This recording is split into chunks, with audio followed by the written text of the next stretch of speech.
ಎಲ್ಲರಿಗೂ ನಮಸ್ಕಾರ. ಇದು ವರಮಹಾಲಕ್ಷ್ಮಿ ಹಬ್ಬದ ಮಿನಿ ವ್ಲಾಗ್ ಆಗಿರುತ್ತೆ. ಬೆಳಗ್ಗೆ ಬೇಗ ಎದ್ದು ಬಾಗಿಲಿಗೆ ರಂಗೋಲಿ ಹಾಕಿ ರವೆ ಉಂಡೆ ಮಾಡ್ಕೊಳ್ಳೋಣ ಅಂತ ಹೇಳಿ ರೆಡಿ ಮಾಡ್ಕೊತಾ ಇದ್ದೀನಿ. ನಾನೇನು ಲಕ್ಷ್ಮಿ ಕೂರಿಸಿ ಹಬ್ಬನ ಗ್ರ್ಯಾಂಡಾಗಿ ಏನು ಮಾಡೋದಿಲ್ಲ. ಸಿಂಪಲ್ ಆಗಿ ದೇವ್ರ ಮನೆ ಪೂಜೆ ಮಾಡ್ಕೊತೀನಿ. ನೈವೇದ್ಯಕ್ಕೆ ಅಂತ ಹೇಳಿ ರವೆ ಉಂಡೆ ಒಬ್ಬಟ್ಟು ಮಾಡ್ಕೊತಾ ಇದ್ದೀನಿ.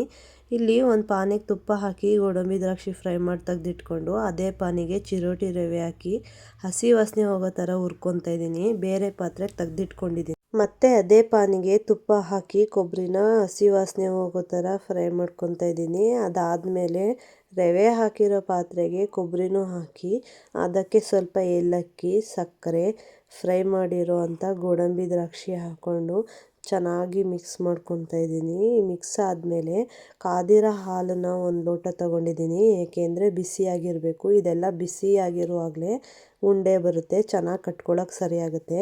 ನಾನಿಲ್ಲಿ ಒಬ್ಬಳೇ ಕಟ್ಟೋಕ್ಕಾಗಲ್ಲ, ಬಿಸಿ ಆರೋಗುತ್ತೆ ಅಂತೇಳಿ ನನ್ನ ಮತ್ತಿಗೆ ಹೆಲ್ಪ್ ತೊಗೊಂಡೆ. ಇಬ್ಬರಾಳು ಸೇರಿ ಉಂಡೆ ಕಟ್ಟಿದ್ವಿ. ತುಂಬ ರುಚಿಕರವಾಗಿ ಚೆನ್ನಾಗಿ ಬಂದಿತ್ತು. ಎಲ್ಲರೂ ಇದೇ ಥರ ಮಾಡ್ತೀರಾ ಅಂತ ಅಂದ್ಕೊಂಡಿದ್ದೀನಿ. ಆದರೆ ಒಬ್ಬೊಬ್ಬರು ಟೇಸ್ಟ್ ಒಂದೊಂದು ಥರ ಚೆನ್ನಾಗಿರುತ್ತೆ. ನಾನು ಮಾಡೋದನ್ನು ಶೇರ್ ಮಾಡ್ಕೊಂಡಿದ್ದೀನಿ ಅಷ್ಟೇ. ಇಲ್ಲಿ ಒಬ್ಬಿಟ್ಟು ಮಾಡೋಣ ಅಂತ ಹೇಳ್ಬಿಟ್ಟು ರೆಡಿ ಮಾಡ್ಕೊತಾ ಇದ್ದೀನಿ. ಸ್ವಲ್ಪ ದಿನ ವೀಡಿಯೋ ಅಪ್ಲೋಡ್ ಮಾಡಿರಲಿಲ್ಲ, ಯಾಕೆ ಅಂದರೆ ಸ್ವಲ್ಪ ಹುಷಾರಿರಲಿಲ್ಲ, ಅದರಿಂದ ಅಪ್ಲೋಡ್ ಮಾಡೋಕ್ಕಾಗಿರಲಿಲ್ಲ ನನಗೆ. ಆದರೆ ತುಂಬ ಜನ ಕೇಳ್ತಿದ್ರಿ ಯಾಕೆ ವೀಡಿಯೋ ಅಪ್ಲೋಡ್ ಮಾಡಿಲ್ಲ ಅಂತ. ತುಂಬ ಖುಷಿಯಾಯಿತು. ಯಾಕೆ ಅಂದರೆ ನಾನೇನು ಪ್ರೊಫೆಷನಲ್ ಯೂಟ್ಯೂಬರ್ ಅಲ್ಲ, ಆದರೂ ಅಷ್ಟು ಪ್ರೀತಿಯಿಂದ ಕೇಳಿದ್ರಲ್ಲ, ಅದು ನನಗೆ ತುಂಬ ಖುಷಿಯಾಯಿತು. ಇನ್ನೂ ಹೆಚ್ಚಾಗಿ ವೀಡಿಯೋ ಮಾಡಬೇಕು ಅಂತ ಅನ್ನಿಸ್ತು.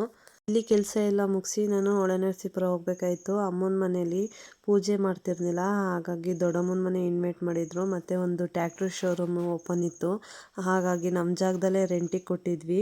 ಟಫೆ ಟ್ಯಾಕ್ಟ್ರ್ ಶೋರೂಮು ಅರಕಲಗೂಡು ಮತ್ತು ಹೊಳೆನರಸೀಪುರ ಬ್ರಾಂಚ್ ಅದೊಂದೇ ಆಗಿರೋದ್ರಿಂದ ಅಲ್ಲಿಗೆ ಹೋಗಬೇಕಾಗಿತ್ತು. ಮನೆಯಲ್ಲೆಲ್ಲ ಪೂಜೆ ಮುಗಿಸಿ ನಾನು ಹೊರಟಿದ್ದೆ ಹೊಳೆನರಸೀಪುರಕ್ಕೆ. ಏನೇ ಆಗಲಿ ನಮ್ಮ ಹೆಣ್ಮಕ್ಳಿಗೆ ತವ್ರ ಮನೆಗೆ ಹೋಗೋದು ಅಂದರೆ ಎಲ್ಲಿಲ್ಲದ ಖುಷಿ. ಊರಿನ ಎಂಟ್ರೆನ್ಸ್ ನೋಡ್ತಿದ್ದಂಗೆ ತುಂಬ ಖುಷಿಯಾಯಿತು.